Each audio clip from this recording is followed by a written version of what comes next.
My मौली हिंदी समाचार में आपका स्वागत है और मैं हूं शेख इस्माइल।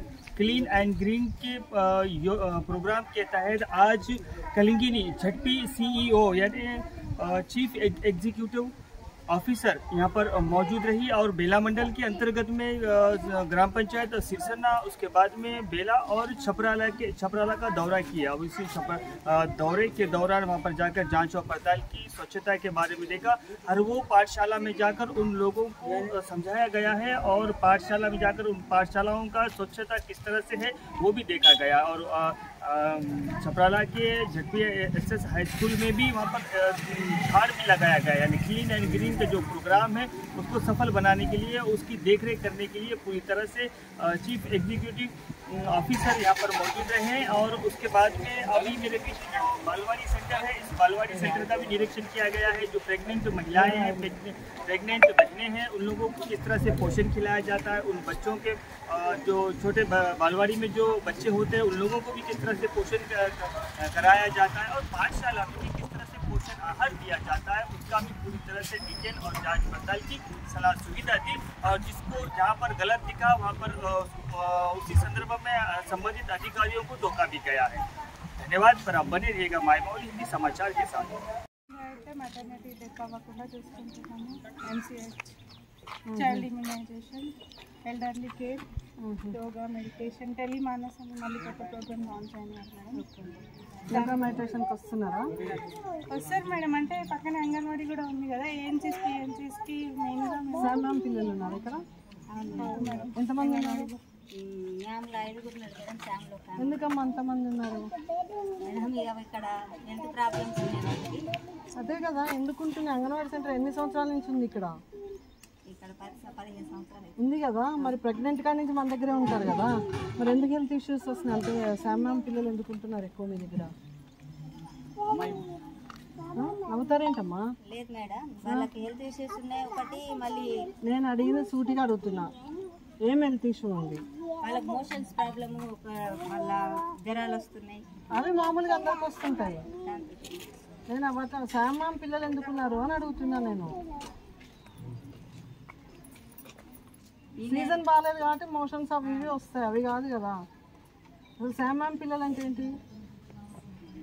బరువు తక్కువ. మరి బరువు తక్కువ ఎందుకుంటున్నారు? దానికి నువ్వు చెప్పే మోషన్స్కి ఏం సంబంధం ఉంది? మరి ఎందుకు చెప్తున్నావు? ఇప్పుడు సీజన్ బాగాలేదు, మోషన్స్ అవుతాయి. వాళ్ళకి పుట్టిన కాడి నుంచి మోషన్స్ అవుతున్నాయా? నువ్వే చెప్తున్నావు కదా మోషన్స్ అవుతున్నాయని. ఇప్పుడు అడగట్లేదు కదా శామ్యాం పిల్లలు ఎందుకు వస్తున్నారు అని అంటే. అంత తొందరగా బరువు పడిపోతే డేంజర్ కదమ్మా. నువ్వు మొన్న పిల్లలే ఉన్నారు మేడం. నేను అడుగుతున్నా అందుకే తల్లి, వాళ్ళు ప్రెగ్నెంట్ ఉన్నప్పటి నుంచి నీ దగ్గర పరిరక్షణలోనే ఉన్నారా? ఎందుకు అండర్ వెయిట్ పుట్టారు, మీరు ఎందుకు వాళ్ళని ఫాలో అప్ చేయలేదు అని అడుగుతున్నాను నేను. ఫాలో అప్ చేసిన మేడం కానీ వాళ్ళు నవ్వుకుంటూ సమాధానం, చాలా క్యాజువల్గా చెప్తున్నాను. ఎంత సీరియస్ ఇష్యూనో తెలియదు నీకు. వాళ్ళని ఫాలో కూడా చేసినాం మేడం. వాళ్ళకి బ్లడ్ ఉన్నా కూడా వాళ్ళు పట్టించుకోరు మేడం. చైన్లోకి వెళ్ళిపోతారు. చిన్న పిల్లల్ని ఇంట్లో ఎవరికైనా వదిలేసి వెళ్ళిపోతారు మేడం. వాళ్ళ రిలీజియస్ బిలీఫ్స్ ఎక్కువ ఉన్నాయి మేడం ఇక్కడ. మేము ఫీల్డ్కి వెళ్ళి చూసినా మాకు అదే ఏఎన్సీస్ కూడా మేము ఎంత పర్టికులర్గా ఫాలో అప్ చేసినా కూడా వాళ్ళు రావడానికి విల్లింగ్ ఉండట్లేదు మేడం. ఈవెన్ అనీమియా కేసెస్ ఎక్కువ ఉన్నాయి మాకు కూడా. సో వాళ్ళు ఐరన్ సుక్రోజ్ కేసెస్కి రమ్మంటే కూడా వాళ్ళు విల్లింగ్ ఉండరు మేడం. అంటే మేము ఎక్కువ వెంబడి పడితే వాళ్ళు మహారాష్ట్రకి వెళ్ళిపోవడం కానీ, వేరే దగ్గరికి వెళ్ళిపోవడం కానీ వెళ్ళిపోతున్నారు మేడం తొందరగా. డెలివరీ అయిన తర్వాతనే వస్తున్నారు. మాకు కూడా ఇబ్బంది అవుతుంది. వచ్చినప్పుడు బరువు చేసినప్పుడు మళ్ళీ శామ్యాలు వస్తున్నారు. ఇప్పుడు ఒక అతను అయితే మేడం మహారాష్ట్రలోనే ఉన్నాడు. ఇప్పుడు ఏం చేయాలి? పరిష్కారం ఏంటో చెప్పాలి. NRCకి రిఫర్ చేస్తాం మేడం. NRCకి పంపిస్తాం. పంపించాలి కదా, ఇంకా పంపలేదు. చూసి బరువు పెరగకపోతే పంపిస్తాం NRC. బరువు ఎట్లా పెరుగుతారు? మనం ఫీడింగ్ వాళ్ళని తెచ్చి ఫీడింగ్ తినాలి. నువ్వు ఇస్తే కాదు కదా, వాళ్ళు తినాలి కదా. వాళ్ళు తింటున్నారా? తినిపించాలి. మరి అది చేస్తున్నారా? అయిపోయింది. ఇప్పుడు మీ దగ్గర ఫీడింగ్ అయిపోయిందా? పెడుతున్నది మేడం. ఉందా ఇప్పుడు? ఆ పిల్లలు ఉన్నారా? చూద్దాం. అన్ని చోట్ల హెడ్ మాస్టర్స్ నాకు తెలియదండి, నేను చూసి చెప్తున్నా. ఒక దగ్గర CL అంటారు, ఒక దగ్గర OD అంటారు, ఒక దగ్గర బిల్ సబ్మిషన్ అంటారు, ఒక దగ్గర ఏమో సరే డిప్యూటీ CM అక్కడ ఏదో మంచిగా వచ్చిందని ఒక హెడ్ మాస్టర్ అన్నారు. పర్లేదు, ఏ స్కూల్ పైన ఇదే చెప్తుంటే ఎట్లాగా? ఎంపీ గారు స్పెషల్ ఆఫీసర్ ఇక్కడ మండల్ స్పెషల్ రాలేదా? ఎవరున్నారండి? ట్రాన్స్ఫర్ అయితే చేంజ్ చేసి ఇచ్చేసాం కదా, ఎవరు ట్రాన్స్ఫర్ కాలేదు. ఎప్పుడైంది? దూరం పెడితే గుబురుగా వస్తుంది, అందంగా ఉంటుంది. ఒకసారి కార్ రివర్స్ ఏదో అవుతుంది, ఇరిగిపోతాయి. ఏం లాభం చెప్పి మనం పెట్టి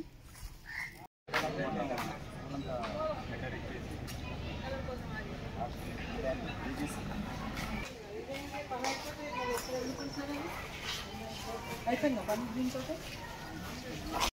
మీరేం సంఘాలా? మీరే పని చేస్తున్నారా?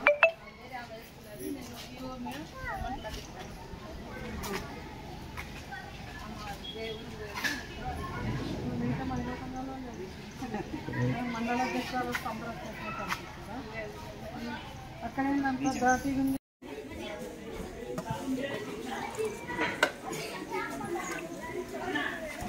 గవర్నమెంట్ వాళ్ళకి పోషకాహారం ఉండాలని నిర్ణయిస్తుంది. దానిలో ఏం పోషకాహారం ఉంది? పప్పు అంటున్నారు, ఆలుగడ్డ కూర అంటున్నారు, వాటర్ ఎక్కువ ఉంది దానిలో.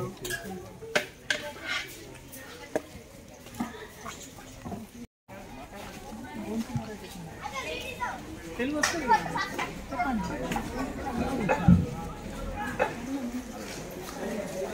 వాళ్ళు ఏం పెట్టాలి?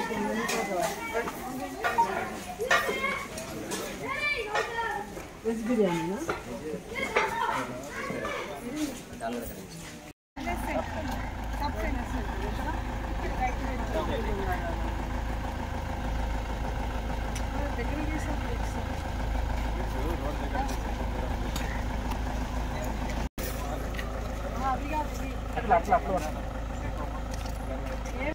అయ్యా నేను చాలా చూసా.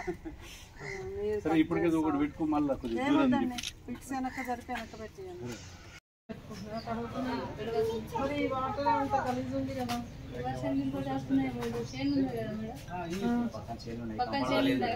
కంపౌండ్ వాళ్ళు వచ్చినప్పుడు వస్తుంది.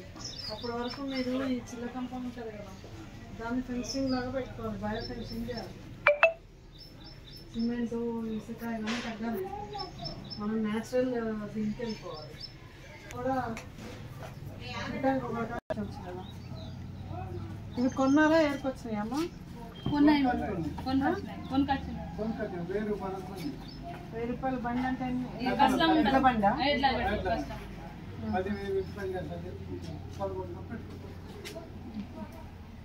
మీకు విడిగా కూడా దొరుకుతుంది కదా స్కూల్కి ఇవ్వమంటే ఇచ్చే దాతలు ఎవరు ఉండరా?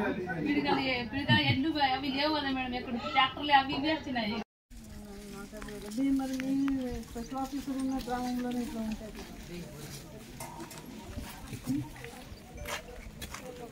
ముళ్ళ మొక్క కదా దగ్గరికి పెట్టారు, ఇది వంగిపోతుంది.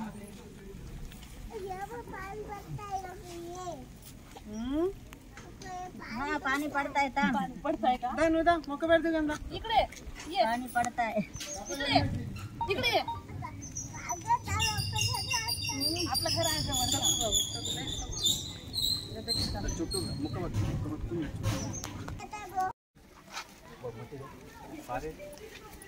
మీ వెనుకుంది మీ వెనుక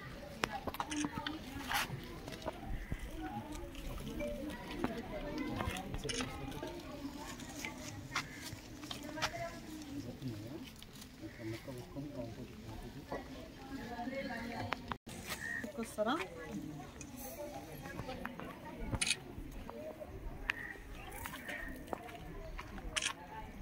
వేర్లు పై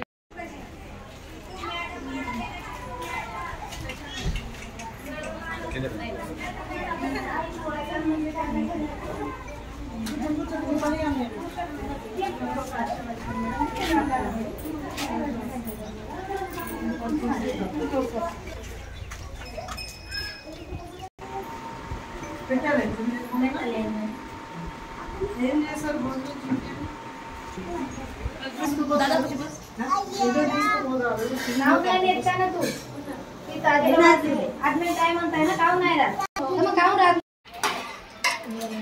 అది గట్టిగా ఉన్నట్ట హ్యాండ్ వాష్ మా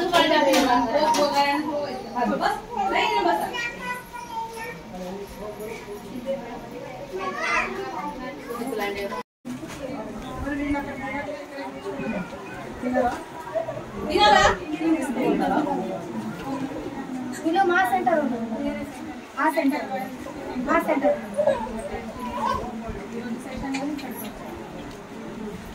ప్రెగ్నెంట్ వాళ్ళకి ఏం చేస్తాం?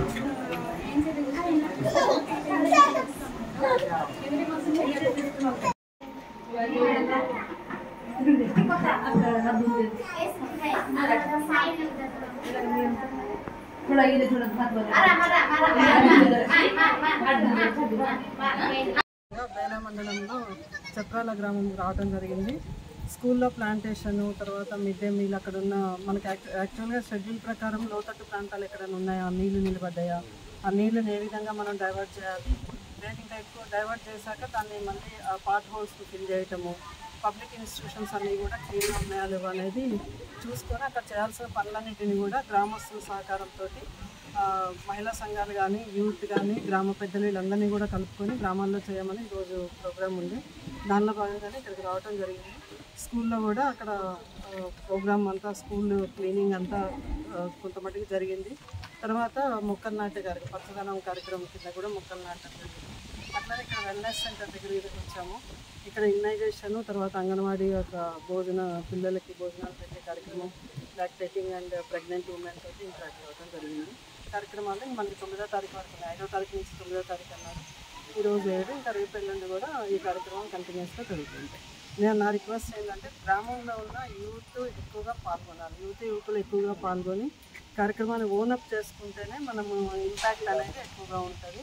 గ్రామాలన్నీ కూడా ఒక గ్రామ పంచాయతీ ప్రభుత్వం ఒక్కళ్ళే చేయాలంటే సాధ్యమయ్యే విషయం కాదు. కొంత సపోర్ట్ మనకి పైనుంచి వచ్చే ఫండ్స్ని యూజ్ చేసుకోవాలి. స్వచ్ఛందంగా ప్రజలు ముందుకు వచ్చినప్పుడే ఇలాంటి కార్యక్రమాలు బాగుంటాయి. తర్వాత ప్రజలు కూడా ఆరోగ్యంగా ఉండటానికి దోహదపడుతుంది. వాళ్ళ ఆరోగ్యం కోసం వాళ్ళ గ్రామాన్ని, వాళ్ళ పరిసరాలను శుభ్రం చేసుకోవాల్సిన అవసరం అయితే ఉంది. Thank you.